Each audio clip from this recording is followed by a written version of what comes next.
Good morning. Welcome back to the Deep 404. In a move that is going to seriously upset President Zelensky and and his Ukrainian administration, it's looking as though President Erdogan of Turkey is going to receive a whole bunch of F-16s while we still wait for any to be provided to Ukraine. As I discussed yesterday, and you may have seen, the Turkish Parliament has ratified Sweden's entry into NATO. So that has been signed by the Parliament. There is one more step that needs to be done in Turkey for that to be completed and approved, and that is for President Erdogan to sign that agreement and then present that in the Parliament's Gazette. Once that is done, then Turkey have given their approval. That then leaves Hungary, Viktor Orban, as the last person to actually finalise and ratify Sweden's entry. There may be some delay with President Orban, and anything can happen, but in general, he has given the impression that if Turkey signs, then Hungary will. Now, there have been reasons why Turkey has held off on ratifying this until now. We've talked about this before. It has to do with reasons to do with a Kurdish group, some members of a Kurdish group, which Turkey considers to be a terrorist group. They were being housed, given safe haven in Sweden. And also, Sweden has been openly allowing the burning of the Quran as part of free speech. But this, of course, rankles someone like President Erdogan of Turkey, who is the head of the Muslim Brotherhood. So Sweden has made some concessions in these areas, and Turkey has signed. But the real reason, I think, as to why Turkey has signed is because of the recent moves by President Joe Biden of the United States, where he has sent a letter to leaders of committees within Congress saying to them that he believes that they should proceed with the approval of an F-16 supply deal to Turkey and to do so without delay. So this has been the thing that we've sort of been wondering about and waiting for, to see when President Erdogan would sign and what Joe Biden would do. And it seems as though Joe Biden is pushing now to enable the deal to go ahead. Now, the deal is a big deal. Turkey already has an estimated about 220 F-16s. These are older variety F-16s. And Turkey was on the path to get F-35s. They were in the program where they would have helped co-develop the F-35s, and they would have ended up as a European maintenance base for F-35s. So they would have had them all over the place in Turkey. However, the decision by President Erdogan to purchase a Russian S-400 air defense system, when that occurred in 2019, I think it was, that ruled them out. The Americans said, no, you're out of the program. It's just incongruent, inconsistent that someone in NATO and in the F-35 program should have F-35s and have a Russian S-400 in their country, which will be collecting data about the F-35s. And if that data got out to enemies, they could then use their S-400s and learn all about and evade our stealth features of the F-35s. So for that reason, President Erdogan has then fallen to his plan B, which is to look for upgraded, newer F-16s. And in this $20 billion deal, which will provide F-16s developed by Lockheed Martin, Turkey is set to get 40 new F-16s, as well as modernisation kits for another 80 of their F-16s. So really modernising the Turkish air ability. A whole 120 now modernised F-16s is what Turkey will end up with.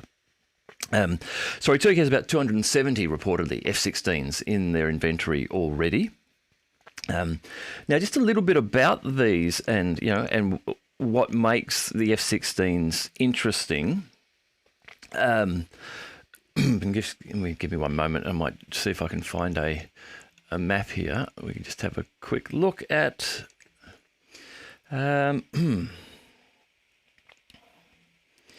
me just see, where are we?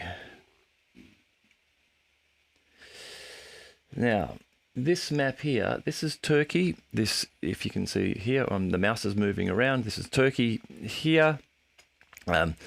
And Israel is just down here beneath it. It's from the lowest part of Turkey to Tel Aviv in Israel. It's about 500 kilometers, I suppose. That's the distance, geographic distance. So they're relatively close together.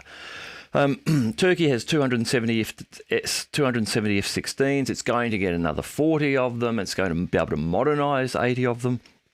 The F-16s have a max range of 2,000 kilometers. So Israel is very easily in range of these F-16s from many locations, launch locations within Turkey. Given that the F-16 doesn't need to be above its target to fire weapons, then those F-16s can even sit off further away. But just to indicate what this means geopolitically or militarily, is that Turkey is increasing its capability, should the conflict in Israel grow, to be able to deliver strikes to Israel. Now, Israel obviously has F-16s as well. There's talk that there's some sites report that they may have 220 F-16s. Other sites, Forbes magazine, estimates it may even be 100 higher than that. So somewhere between 220 and 300 F-16s the Israeli Armed Air Force has. Turkey doesn't have F-35s. Israel does have F-35s. They entered a deal for about 50 of them a few years ago, and I think as of last year, maybe 36 or 40 of them have been delivered. So they're on the way to having 50 F-35s. Now, the deal for Turkey may encounter some challenges. A US Senator, Bob Mendez, has stated outright that he doesn't feel that Turkey should be receiving F-16s from the United States, and that he will block this if he has any way of blocking this deal from being approved. Even though Turkey is a NATO member, he doesn't feel that they are one that is a reliable, dependable, trustworthy NATO nation and an ally that should be receiving F-16s. There's that. There's also apparently delays and a backlog within Lockheed Martin itself with other orders and delivering them. So it may be some time before Turkey sees these. Of course, the deal does need to be signed, needs to get through Congress, but it's stepping closer and closer to occurring. And I think everyone kind of knows that Sweden getting into NATO is dependent upon Turkey getting these F-16s, and there's a closeness between a support between Hungary and Turkey. And what we may find is that if Turkey does sign this, if President Erdogan signs a piece of paper and that is done, and then Joe Biden can't deliver or things are delayed, we may then find that Hungary finds other reasons not to ratify this agreement and to keep Sweden out due to their relationship with Turkey, because they would then feel that Turkey has been effectively ripped off by the United States if the United States didn't keep up that side of the bargain. Who knows? But certainly for Ukraine, who has been crying for F-16s for some time, as I've said, if you check the channel, I did a video a couple of weeks ago saying no F-16s for Ukraine.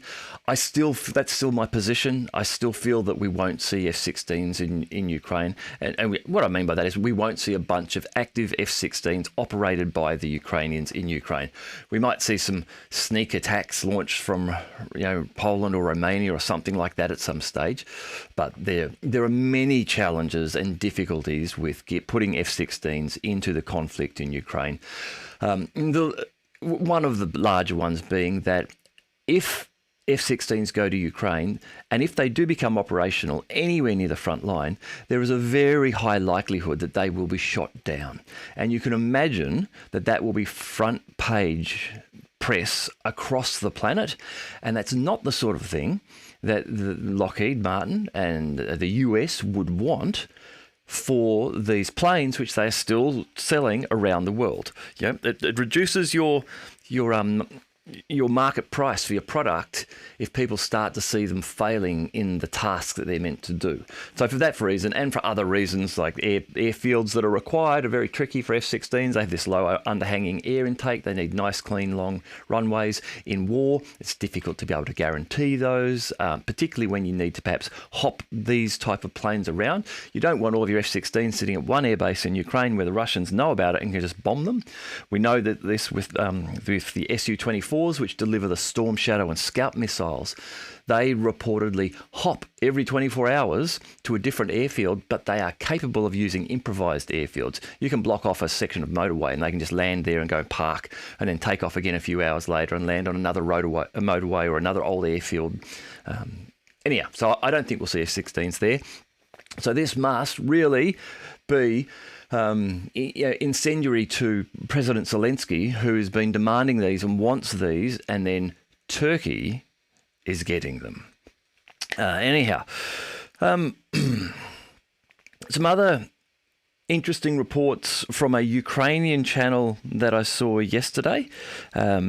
This one relates to just an interesting topic. I've got a little picture I want to show of this in a moment, of a story about President Zelensky perhaps looking to find leverage over Slovakia and Prime Minister Fico and Hungary and Prime Minister Viktor Orban. Now, Hungary is blocking the EU providing Ukraine with 50 billion euros over the next 3 years. Hungary has basically said, look, before we give all this money to Ukraine, let's understand what it's for. Let's be sure that it's worthwhile. We've actually got a chance of doing something useful with it. And let's understand where it's going, because I feel that a fair part of it might be being siphoned off in corrupt activities. And the EU has said, no, we want to give it to them anyhow. And he said, no, I'm not going to vote for it. Now, this has caused turmoil within the EU. There has already been a vote organised to see if the other EU states might just be able to find a way to just strip Hungary's voting rights, and so that they can't veto this. Now, this has started to happen, and this is where Slovakia and Prime Minister Fico has come out and stated, we will not vote for something like that. We will support Hungary in retaining their voting rights. Now, there is reports from a reliable Ukrainian channel that President Zelensky is starting to what you might say negotiate, or you might say blackmail Fico and Orban over the supply of oil through Ukraine. And now this is an interesting topic. Myself, with this conflict or war having gone on for nearly 2 years now, oil still flows from Russia into Europe. Now, in diminishing amounts, 2022, if you look at the map that we've got here, this green line that runs across the top here from Russia and then runs up here through Poland and to Germany, and then splits here in Belarus and runs down through Ukraine into Slovakia and breaks off into Hungary. This is the Dhruza, or the Friendship Pipeline is what it's known as. Now, supplies heading through Belarus to Poland and Germany have been cut off. The oil's no longer flowing through there. But as far as I can tell, oil continues to flow through Ukraine to Slovakia and Hungary. This raises a number of interesting thoughts, I guess. One is just the fact that the oil is still flowing. To many of you, I imagine, would be a surprise. It's a surprise to me that it hasn't all been cut off in this conflict, but it still flows to Slovakia and to Hungary. Ukraine still allows it to flow through there to those states, although that is what now reportedly is perhaps being questioned. And the deal here, the quid pro quo, seems to be that President Zelensky may be suggesting to Hungary and Slovakia, if you don't want us to turn off the pipeline in Ukraine, then you will support the EU in its desire to give us 50 billion euros. So I guess that might happen. I mean, that makes sense to me. If I was President Zelensky in this position, I wanted to get 50 billion euros, and I knew that these two nations, and particularly Hungary, were stopping it, then I would be looking for ways to get leverage. And this certainly seems like one. It's an interesting topic because it just doesn't really get mentioned very publicly that oil is still flowing through Ukraine to some of these European nations. Gas is still flowing into Europe too, in dramatically reduced amounts though. Russian piped gas supplies to Europe was 155 billion cubic metres in 2021. And that dropped to 62, so more than halved in 2022, and then down to 28 billion cubic metres in 2023. So by now, that may be next to nothing. But again, that's been flowing through 2023. Interesting the way that some deals are kept, like the flow from Uzbekistan and Turkmenistan, I believe it is, of unprocessed uranium to France, which Russia can control that supply, but it has allowed that to happen. I think, and I would need to go and check to make sure this is correct because it was some time ago, I still have a feeling that Russia provides processed uranium to France. So interesting that some of those deals continue. But this also makes me wonder to some extent. And there are many more reasons than this, but I think this may be one reason too. Perhaps why Hungary and Slovakia remain friendly to Russia in this conflict, in that they are still receiving oil. Every nation has an energy supply challenge. It needs to ensure it keeps its energy coming in as cheap as possible. So those nations certainly do not want to lose the oil that's coming to them. Now, they're paying a fee to Ukraine for Ukraine to ship it across to them. So Ukraine also is getting something out of this. Yes, Russia's ultimately getting paid, but Ukraine's getting some revenue and it needs whatever revenue it can. And Hungary and Slovakia are paying because they need the oil and the power.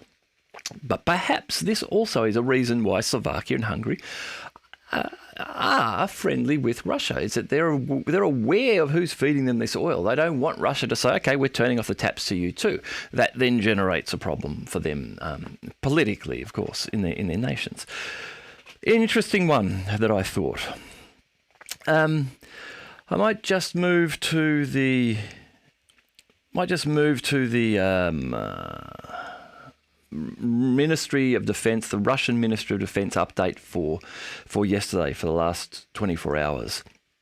I haven't taken the ministry reporting in terms of the number of, say, tanks and number of artillery pieces destroyed and the number of men reportedly killed and wounded. I haven't taken that data, dropped it into a spreadsheet and analysed it.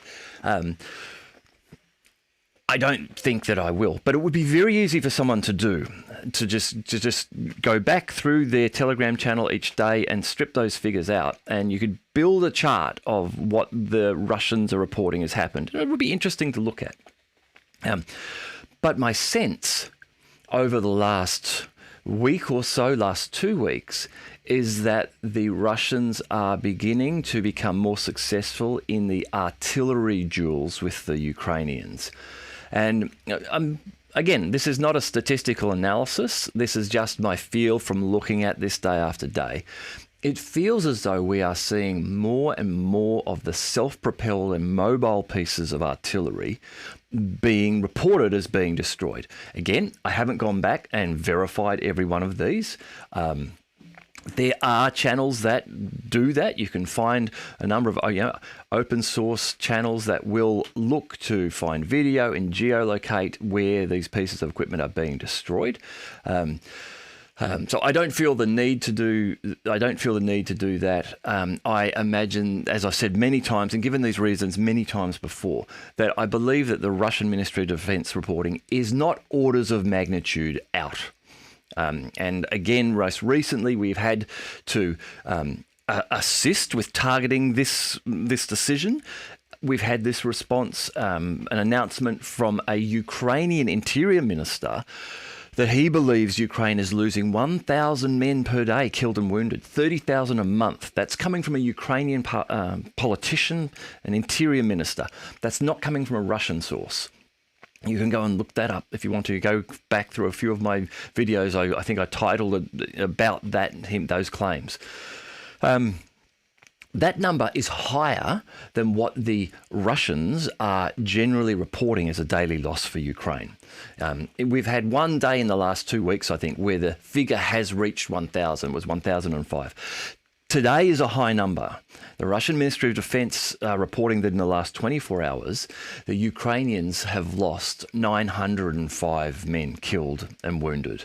Again, I can't corroborate this, but for whatever reason, yesterday I did run across some videos of attacks on Ukrainian positions, evidence of historical losses. A group of Russian guys just walking through somewhere near Bakhmut and looking at the tattered, clothed skeletons that lay on the ground. And numbers of them in an area. These were Ukrainian servicemen who had been killed some time ago and had been left on the ground, unable to be retrieved, and flesh had rotted from their bones. They were skeletons now in their uniforms.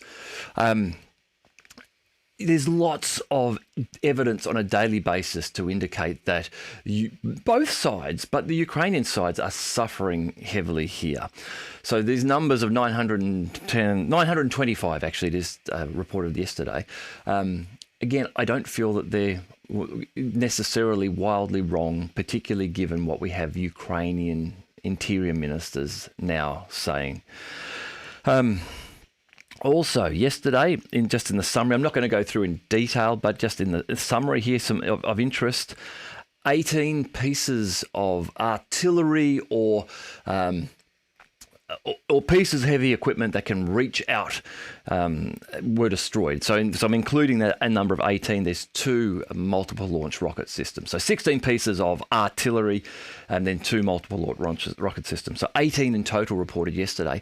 Of that 18, 10 of them self-propelled mobile units. And so I do feel as though we're seeing more and more of these self-propelled pieces being picked off, which means that the Ukrainians are just having their artillery capability degraded severely. Not only are they losing the fixed pieces, and you imagine that in a artillery war, the loss of a fixed piece of artillery is more likely to occur than the loss of a mobile piece, because your mobile piece can shoot and scoot and then go somewhere else and hide in locations, whereas your fixed piece is fixed until someone's able to drive and disassemble it, pick it up, and then take it somewhere else and set it up again. Seeing lots of mobile ones being struck is not a good sign.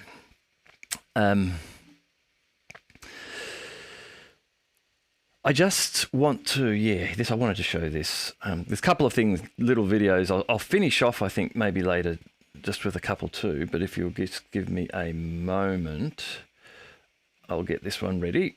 This is something that I've talked about. This is one that I've talked about many times before. And this here,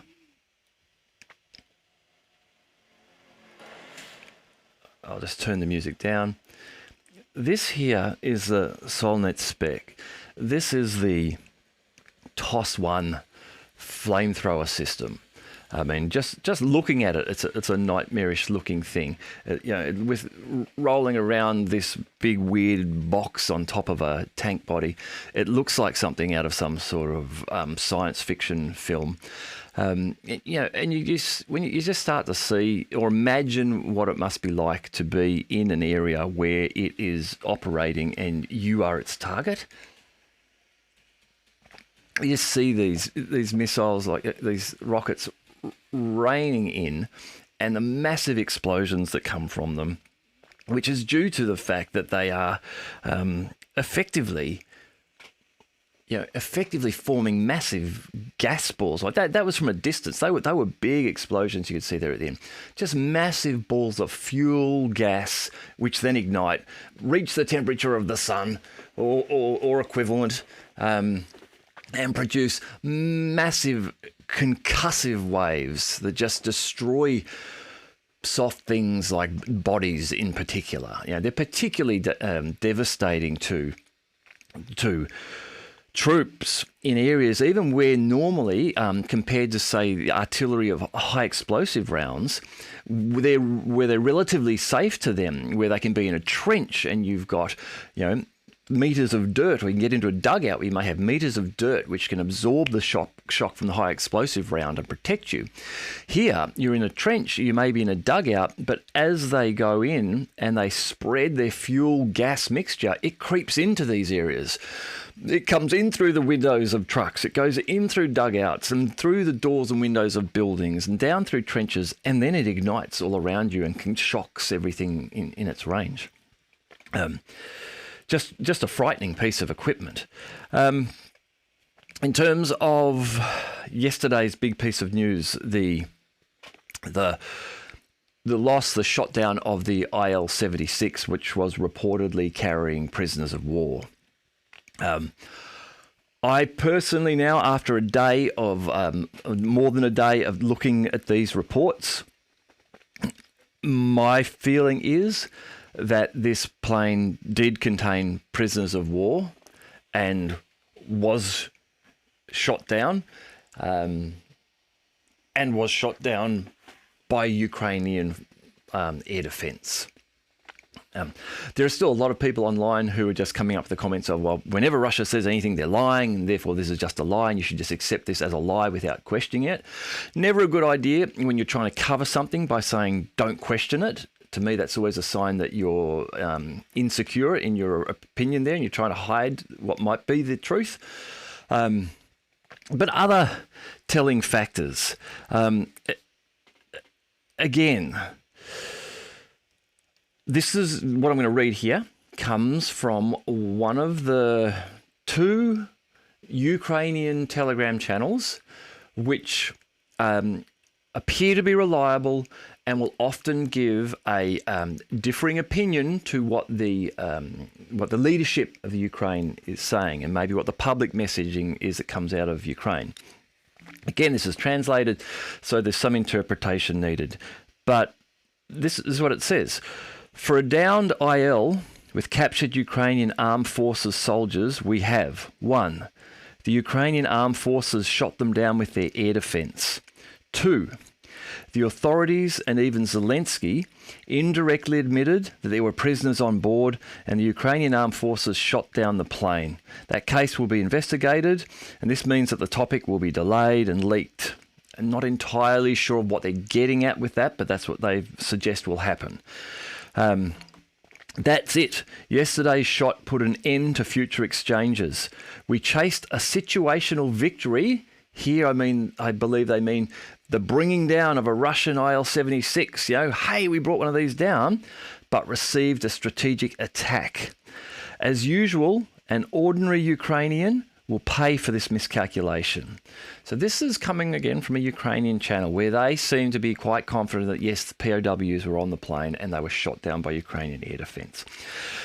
You add to this things like a day ago, Ukrainian television channels were allegedly reporting that their military command was saying, yes, we've shot this down. We've shot it down. It may have been containing S-300s, but there was no question from Ukrainians when this first started that the Ukrainians had claimed victory for the shooting down of a Russian transport plane. If you go on to Twitter and Telegram, you can find people now showing examples of accounts which originally were saying this, hey, we've shot this down, cheering the victory, to then winding that back, deleting those tweets or those posts or modifying them to say something else, which seems to have come out once it became clear that the shot down plane actually contained Ukrainian POWs. Now, I can't, of course, confirm that those posts are accurate, but they're certainly out there, ones indicating or alleging to show people having changed their position once the news had developed. And in a way to cover their tracks, not to change their position to say, okay, the data has changed, I now believe this is the case, but to the data has changed and then changing what they had seemed to be aligning themselves with so as not to be aligned with the shoot down of prisoners of war. And also other interesting things. Russia came out immediately with a Ministry of Defence report about this. And said, we want an investigation on, we want the Security Council, UN Security Council, I think it is, they've asked, we want them to investigate this. Subsequent to that, President Zelensky also came out and said, okay, we want an investigation into this too. And this has been blocked. This request has been blocked by French President Macron. Now, this in itself is telling. If the Russians had set this up, if the Russians blew this up themselves, as some people suggested, then why would France not want this investigated and to get to the bottom of it and to be able to then say on the global stage, look how bad Russia is. We investigated this and they did this. It's them. It's terrible. This is a war crime. No, instead, Macron has said, we do not want this investigated. Now, I've seen people that I follow suggest that may be perhaps because those in charge of the air defence system may have been French. Now, again, I can't confirm that, but this is something I've seen from someone who generally posts thoughtful posts insightful posts about what might be happening. That would align with the data we have today. But yes, perhaps France doesn't want this investigated because it was a Ukrainian shoot down and the air defence system was actually one which was manned by NATO, perhaps French men. If that comes out, again, this doesn't look good for President Macron, who is still dealing with the fallout of the large number of French mercenaries who were in Ukraine. And France is not supposed to be operating mercenaries, but a large number of them were there and were reportedly killed in a missile strike.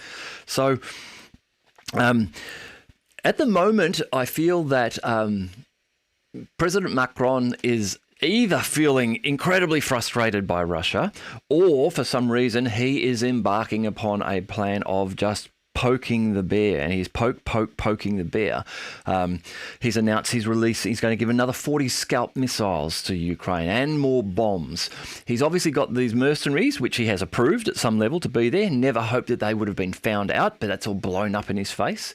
And now, perhaps there's been a second blow up in his face, which may mean that there were French controllers of the air defence system, and he's now having to, look bad on the global stage and stop and block this investigation because it might reveal further French involvement in what's going on.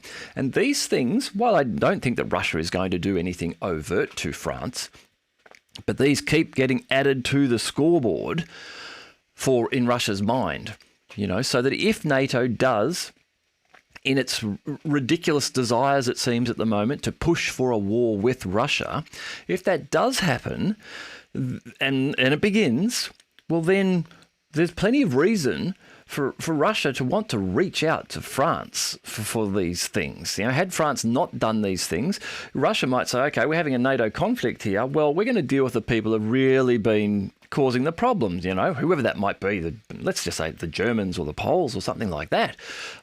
We'll leave France. France haven't really contributed to it. They've been involved because they're part of NATO. They've been dragged along by it, but no, they can stay. We're not going to smack them because we think they've probably tried to stay out of it. That's not the case for France now. France is really embroiled in this, and if it does go further into a NATO conflict, it's not the place you really want to be. But anyhow, that's where they are at the moment. Okay, I'm going to move a little bit just to the Middle East here. The US is preparing to depart from Syria, it seems. The Foreign Policy newspaper on their website, they have an article about this. And the Sabah Yemen newspaper has notes on this, and they're referring themselves to the Foreign Policy piece. But the Foreign Policy piece is saying, that Tensions and hostilities throughout the Middle East have reached their peak since the Hamas October 7 attack. They add that with the emergence of such a complex regional crisis, so here they are referring to this as a regional conflict already, which makes sense, I think. We are seeing that starting, not just isolated to Gaza. They say it should not be surprising for the Biden administration to reconsider its military priorities in the region. While a final decision to leave has not yet been made, Foreign Policy reports that 4 sources within the US Departments of Defense and State said that the White House is no longer interested in continuing the mission, which it considers unnecessary. This is the mission of keeping these US forces in Syria. Now, the US forces in Syria at the moment are an occupying force. They've not been invited there by the Syrian president, Assad. He has not invited them there. They are an occupying force. There has been some video evidence indicating that they may be there protecting some sort of oil assets. Anyhow, they have reportedly been there to engage in the fight against ISIS, but they have also been supporting the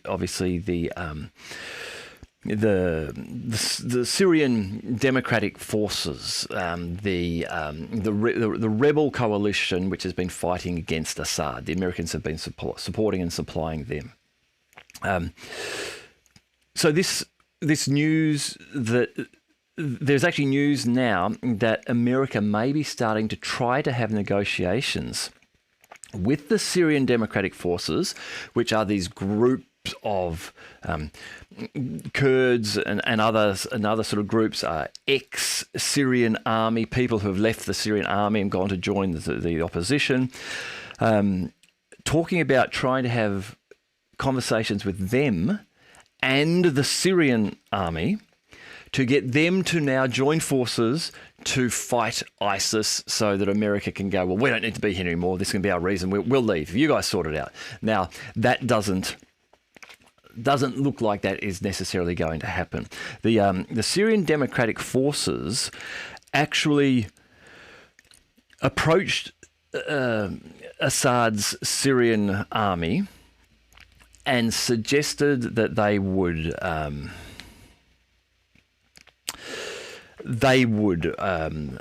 put themselves under the Syrian army control. They would stop fighting with them. They would put themselves under the Syrian army control. They would still remain as their own armed force, but be under their control if the Syrian government were to grant them autonomy and give them an area and say, you can be an autonomous region, you can provide your own military force, but you will operate under our control and align with us. That didn't go ahead. The talks about this failed and didn't go ahead. These talks came after the Syrian Defence Forces were being attacked by Turkey, and we're getting, it sounds like, smacked around a little bit by Turkey. And that's where they were saying, look, how about you make us autonomous and then we will go under you. And Turkey and Syria don't like each other at the moment, and they thought that they would then, the Turkish would stop attacking them because they wouldn't want to then be attacking a part of the Syrian army and be in a direct conflict with Syria in that respect. Anyhow, that didn't happen. Reportedly Turkey would consider normalizing relations with Syria if the Syrian government were to take some sort of control of the SDF, the Syrian Democratic Forces, and stop their activity in Turkish areas. So, so the idea is that Turkey will say, okay, look, Syria, we will normalise things with you. We'll start diplomatic communications again, but you need to take control of these guys and stop them doing what they're doing. This, again, hasn't been something which Assad has jumped at. Some are suggesting that he may actually just be too weak at the moment or not interested in that challenge. right now of trying to rein them in and control them, because it becomes a problem for him. And so that's keeping a bit of a distance between Turkey and Syria.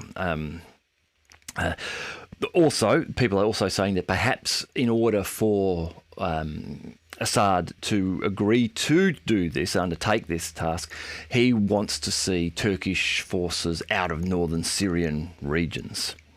So that whole area, it's interesting, but this area in Syria and in Iraq, they've come under the US bases in that area in recent times have come under 130 missile and drone attacks.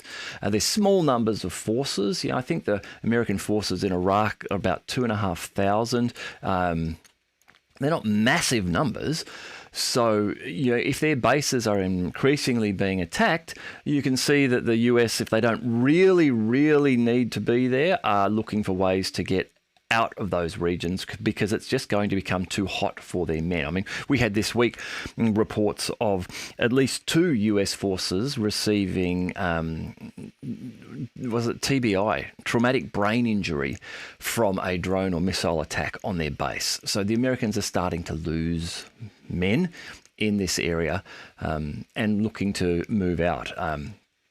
In Iraq, the Iraqi Prime Minister, he has twice now asked the US forces to leave. He's suggesting, and this is Mohammed al-Sudani, Iraqi PM, he is suggesting that the US-led military coalition in Iraq is no longer needed. Now, I'm sure that in general, they have their concerns with what they must, to some extent, still see as an occupying force in Iraq. I can only imagine what Iraqis really think of Americans, American military. They also, some of them will not be happy with what's going on with America's support for Israel. And the American forces in Iraq are drawing Iranian rebel groups to attack them. So it's drawing conflict into their country. And now all of those things would be diminished or go away for the Iraqis if the US weren't in Iraq. So the US in Iraq and Syria perhaps looking to be moved out of those areas, losing their footprints there. And again, this isn't a sign of strength for the US in a growing regional conflict there, where ideally they would be able to say to Israel, hey, yeah, we've got you here. Yeah, we've got bases all over the place. We can land transport aircraft and bring in everything and set up new airfields and support you. That's not what's happening. What seems to be happening in Syria and in Iraq is they're stepping back. They're losing capability. A base was actually closed down. Where was that? The Hemos military base in Syria was closed down. The Americans withdrew from there. So as that's happening, there's lots of ways of painting this. It's like, oh yes, we're ending our forever wars in the region, and we're pulling them out for those. There'll be lots of that when it happens from the US. But in terms of military capability in the area, it's a decrease in US footprint and power, and that's a decrease in their ability to be able to support Israel in the growing conflict. So this isn't a strong story for the United States. The Houthis continue their attacks. Yesterday, reports that the Houthis made attacks on 2 Maersk boats that were being escorted by US naval forces. And again, in a bad day for the demonstration of American power in the area, those 2 boats were forced to or decided to turn around. Maersk made the call. It said, no, we're getting shot at. You guys aren't stopping them being shot at. Turn around. Go the long way. We don't want you to be sunk. This is exactly what the Houthis are attempting to achieve in this area. They are exerting oversized asymmetric control over the Red Sea and the shipping lane, which can normally allows, I think it's 15 to 25% of the world's shipping to pass through it. The Houthis are stopping that from happening, and as I say, they're doing it with a small number of missiles and some guys with assault rifles in speedboats. The US has deployed, aircraft carriers, large warships, frigates, destroyers, all sorts of things, landing craft to the area, and they're still not able to stop the Houthis from making the world's major shipping lines turn their ships around. This is a big thing. There are there are talks now that the US has been speaking to China and has asked China again at a number of diplomatic levels to China, please help stop the Houthis doing this. Okay, again, if I'm looking at this from a global perspective, how does this make America look? Well, on one hand, you could spin it as, this makes America look like they are a team player. You know, they're looking to form a coalition of nations around the world to deal with this problem. But that's the spin on top, the surface view. It doesn't address the real issue, which the Houthis have said outrightly. We are doing this because Israelis are bombing people in Gaza. You stop bombing people in Gaza, we'll stop the shipping blockades. The US aren't dealing with that. So instead, they're going to China to say, can you guys help us with this? And this looks bad. This doesn't look strong. This doesn't look like, hey, this is an issue that we can control ourselves, which is how the US would want this to look. Of course, anyone would want to. If they've got a problem and they want to deal with it, they want to deal with it themselves. They don't want to be seen to be looking to almost like to the big brother or, Dad, can you come and help me with this? This is not a good look. I mean, I feel that the US would have been better to not ask China for assistance in this little activity, because you can't deny that they're asking China for help because they can't manage it themselves. And that doesn't look strong. And it means that the US is recognizing China's power diplomatically, which is something they tried not to do. They don't like the idea of China getting involved in conflicts in the Middle East and being the body which can broker a peace deal. Like, they will absolutely flip their lid if it gets to the point where the Chinese end up talking to Ukraine and Russia, or the Russians say, you know what, US, we know you want to negotiate now. We want to negotiate, but we want the Chinese to mediate it in the middle. The Americans will just lose their shit over that because it just demonstrates that they are no longer the key power player, the broker that other nations go to. So this is not a good look. And my guess is that the Chinese in this situation are okay with what the Houthis are doing. The Chinese have been very vocal about the fact the solution to this problem is a two-state solution which must be adhered to and it must happen soon. It's the way that's going forward. China have said that all the way through this. So them recognising that America is doing nothing, other than playing lip service, is doing nothing to promote that position, nothing to stop Israel. And Israel's openly saying there'll be no two-state solution. So the Chinese, I imagine, are going, well, look, if we look at this pragmatically, the Houthis have openly said we can send our ships through. We've got no problems. We can keep trading through there. The Houthis have no beef with us. We've made our position clear to the Israelis of what they should be doing. That we kind of agree with the Houthis that they shouldn't be doing what they're doing in Gaza. So, US, you can sort this out yourself if you've got a problem with it, or you can do something to stop Israel bombing Gaza, and then the Houthis will stop this problem for you. It's not a problem for us, not a problem for Russia, not a problem for any other nation apart from the UK, the US, and Israel, is what the Houthis have said. This is your problem. You made it. You fix it. It's not a good look, I don't think. Now, I just wanted to, was I going to finish off with did I have a video I was going to finish off with? No, I might leave it and actually maybe do that on the next show. One last thing that I want to finish off with related to the Middle East. The Israeli Heritage Minister, Amichai Eliyahu, he has reiterated his calls, I guess you could term it. He's raising this publicly that Gaza should be bombed with a nuclear weapon. So he again has said, everyone knows my position, even The Hague knows my position, that a nuclear bomb in Gaza is an option. I'm going to restrain myself. If we were having a beer and we were talking about this, I'd let you know what I really thought of this guy, I suppose, But I'd like this show to stay up on YouTube for a while.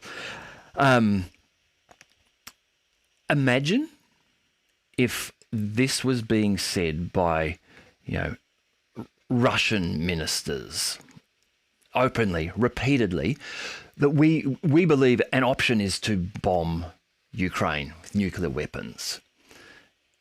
you can just imagine how the Western media would be playing that up.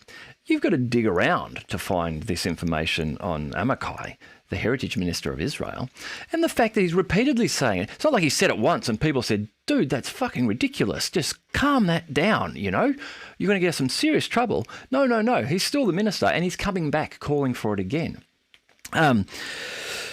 There was an article I saw Jake Shields on Twitter tweeting about yesterday. A story about, it was like little food packages or something being turned into booby-trapped explosive devices. So people pick them up thinking it's a tin of food and they explode. This was allegedly being done by the Israelis and being left for Palestinians to find. And I posted on there, someone was like saying, how could people do this? And this story about the Israeli Heritage Minister and his calls to nuke Gaza, again, made me think of how people can do this.